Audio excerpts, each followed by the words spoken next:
नमस्ते दोस्तों, स्वागत करते हैं आपका हमारे YouTube चैनल में। दोस्तों, आज हम आपके लिए लेकर आए हैं एक बहुत ही महत्वपूर्ण और रोमांचक विषय। आज हम बात करेंगे देवशयनी एकादशी के बारे में। दोस्तों, हिंदू धर्म में एकादशी का व्रत बहुत महत्वपूर्ण स्थान रखता है। प्रत्येक वर्ष में 24 एकादशियां होती हैं। आषाढ़ मास के शुक्ल पक्ष की एकादशी को ही देवशयनी एकादशी कहा जाता है।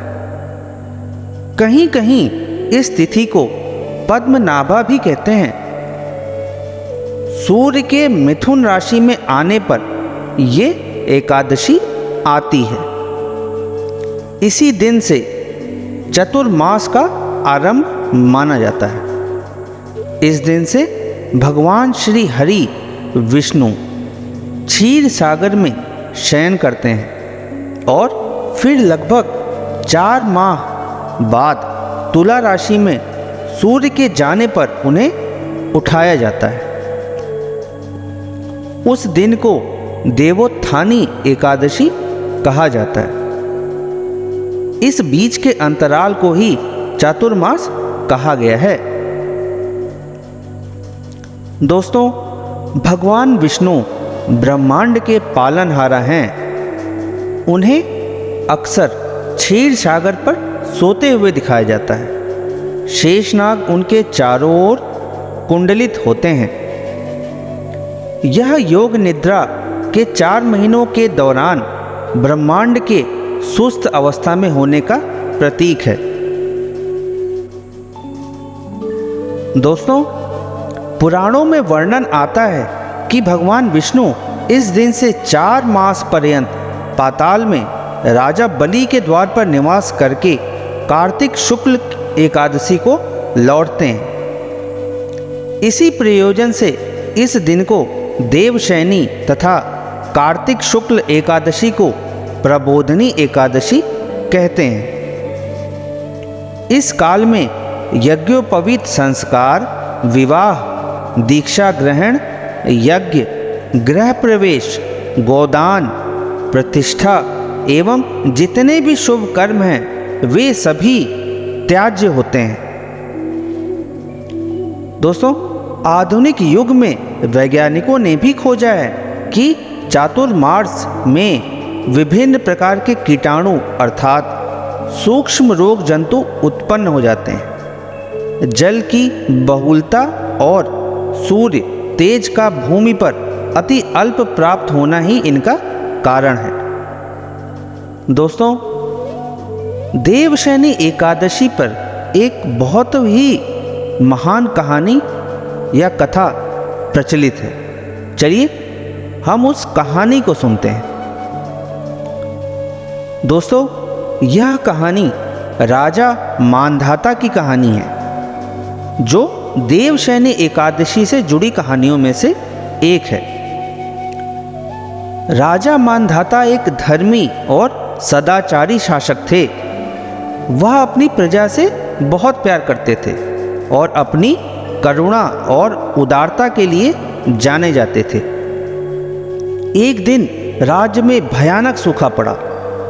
फसलें चौपट हो गईं, नदियां सूख गईं और लोग भूखे मरने लगे। राजा मानधाता का हृदय द्रवित हो गया। उन्हें नहीं पता था कि अपने लोगों को बचाने के लिए क्या करना चाहिए। इस कष्ट से मुक्ति पाने का कोई साधन करने के उद्देश्य से राजा सेना को लेकर जंगल की ओर चल दिए।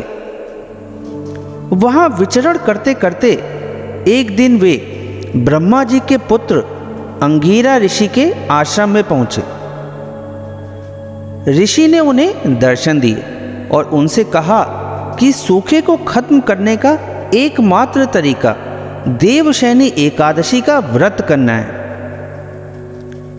ऋषि ने राजा मानधाता से कहा कि यदि उन्होंने ऐसा किया तो भगवान विष्णु प्रसन्न होंगे और सूखे को समाप्त कर देंगे। राजा मांधाता सभी आवश्यक सामग्रियों को इकट्ठा करके और एकांत जगह पर जंगल में चले गए जहां वह उपवास कर सकें। राजा मांधाता ने पूरा दिन उपवास और ध्यान में बिताया। उन्होंने भगवान विष्णु से सहायता के लिए प्रार्थना की। दिन के अंत में जब वह थक गए लेकिन उन्हें शांति की अनुभूति हुई, वह जानते थे कि उन्होंने सही काम किया है।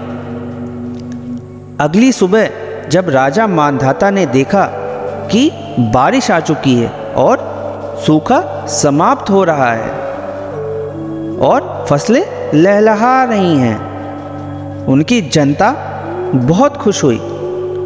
उन्होंने राजा मांधाता की बुद्धि और भक्ति की प्रशंसा की। सूखे को समाप्त करने के लिए राजा मांधाता भगवान विष्णु के आभारी थे।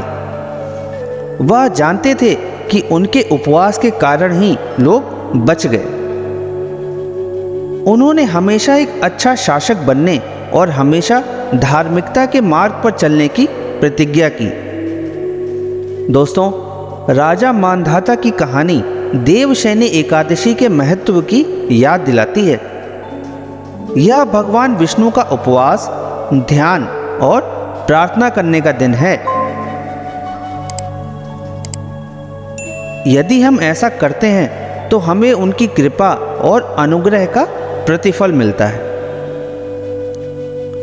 दोस्तों, देवशयनी एकादशी हिंदुओं के लिए अपने जीवन पर चिंतन करने और आने वाले महीनों की तैयारी करने का समय है।